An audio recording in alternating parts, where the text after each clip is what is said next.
Welcome to worship. We come to prepare our hearts and minds to receive God's promise of healing and hope and joy as revealed in the birth of the Christ child. And so, I welcome you to this service of worship on this first week of Advent.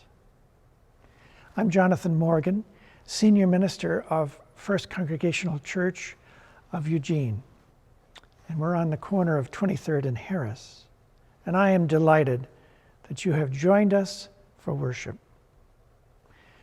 First Congregational is a member of the United Church of Christ, a welcoming and an open and affirming denomination that strives to eliminate all forms of exclusion and discrimination. This week, we celebrate the start of the Advent season.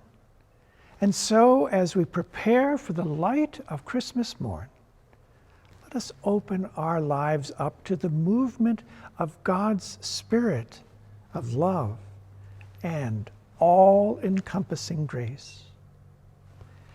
I'm delighted that the Reverend Emily Goldthwaite-Fries will be offering the message from Minnesota, and the Reverend Sherry Presteman will close out our time of worship with a special blessing. As many of you may know, First Congregational is Emily's home church, and so it is a true blessing to have her here to offer a special message on the theme, where everyone gets to come inside.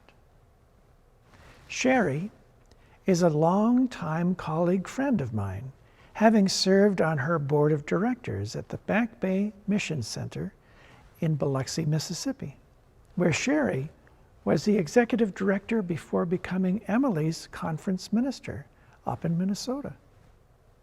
It is so good to see them both and to have them part of this worship service. So, let us come together to reflect on the promise of this season of hope, to open our hearts to the loving Spirit of God, and to prepare a place for the Christ child in our lives, wherever we may be. Welcome, everyone. O God, we light the first candle of Advent.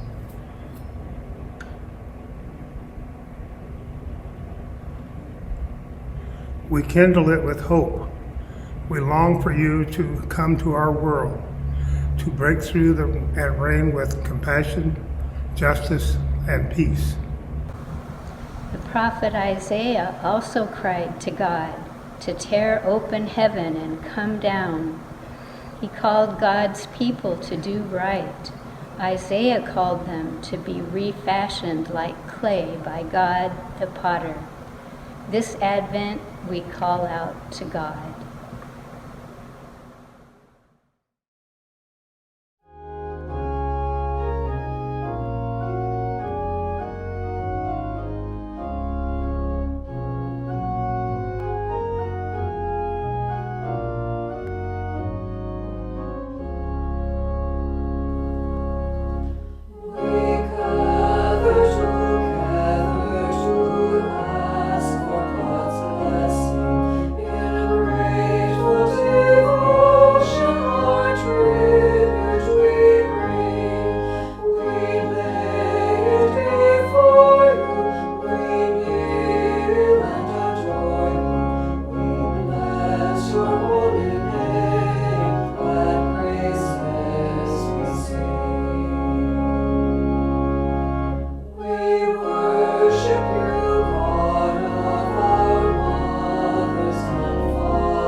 Hello, I'm Emily Goldthwaite-Fries, a United Church of Christ minister on staff as an organizer at Beacon Interfaith Housing Collaborative in the Twin Cities.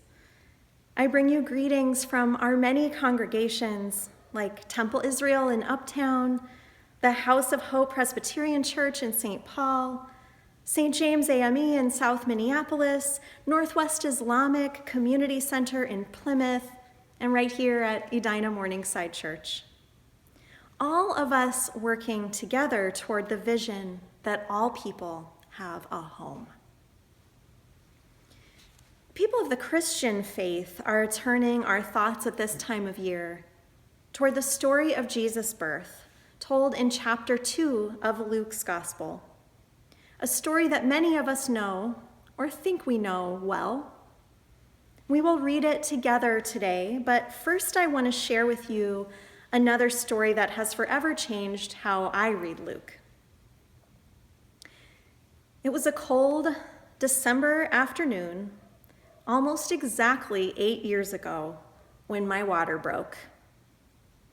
Just an hour before, I had been to the doctor for my 36-week checkup, and she had told me to start packing a bag Advice Tim and I took with a grain of salt and more than a little hope that it might not be time yet.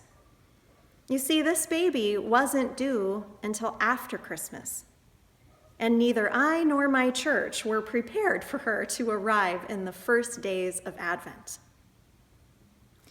We sprang into action, as much as a 9-month pregnant woman springs into anything, and drove to the hospital an hour away from the small town where we lived. Our doula and midwife coached us through the long labor and handed us our beautiful Noel just before midnight of the next day. We were prepared. We were ready for that. What we weren't prepared for that night was to discover a serious health problem and to see our baby whisked away to the neonatal intensive care unit, wherever that was. We weren't prepared for a weeks-long hospital stay or for the beginning of our life as parents to be spent navigating these systems, watching these monitors, and trying to decipher every hint of information our doctors and nurses could offer. It was a time of love and terror, gratitude and confusion, anxiety and exhaustion, and in all things, awe. My instinct kicked in to keep her safe and fed, seeing before me only this baby and her survival. In this moment of pure human vulnerability, Tim and I found ourselves held by a support system we never knew was there. Or rather, if we're being more honest, that we didn't imagine we would need. The Children's Miracle Network, the Ronald McDonald House, the anonymous volunteers who knit tiny hats, the friends who dropped off hand-me-down clothes, the NICU nurse who decorated our room in the middle of the night, one time near Christmas, with colorful letters spelling out Noel. The hospitality we were shown was above and beyond the basics. We received food and shelter and privacy, but also honor and comfort. If we had not had all this support in a crisis, I can't imagine. I don't even want to imagine. Hospitality, honor, comfort. Do these words start drawing us back to the story that we know of Jesus' birth? I can't ask you right now over the internet what you are picturing, but I think for many of us, it's the images of the Holy Family arranged around the new baby in the company of cows and sheep and kings and shepherds in our family's nativity displays. The carols evoking a soothing, nostalgic scene, away in a manger, no crib for a bed. And the pageants of our childhoods, or the Las Posadas tradition of Latin America. The scene we know by heart where a kindly innkeeper says, "There's no room at the inn, but come around back. Here is a safe place to be in your hour of need." Let's open our Bibles to Luke chapter 2, verses 6 and 7, and read it again. While they were in Bethlehem, the time came for Mary to deliver her child. And she gave birth to her firstborn son and wrapped him in bands of cloth and laid him in a manger because there was no room at the inn. That's it. Where's the innkeeper? Where are the people who would gather around to help a woman in labor? The only clue of where Mary and Joseph are at all is the manger itself, a feeding trough for animals. So where are they? What do they have to eat? What do they have to keep warm? My friends, I believe Luke is inviting us to open our eyes and see that nobody, God have mercy, nobody let them in. This is not a story like mine of being surrounded by extravagant support in this crucial moment. It's a story perhaps more like that of our neighbors living in encampments in Minneapolis, searching for a quiet corner out of everyone's way. In our collective observance of Christmas over hundreds of years, we've elaborated, we've created folklore using our powerful imaginations to create other stories and images around the kernel that Luke offers us. We have forgotten how little he actually tells us and how disturbing this story is. Why did we do that? Was it because we wanted so badly to imagine Jesus receiving the same hospitality and honor and comfort that we would want for our own families? Was it because we could not face with honesty what it would have felt like for this family in an emergency when nobody let them in?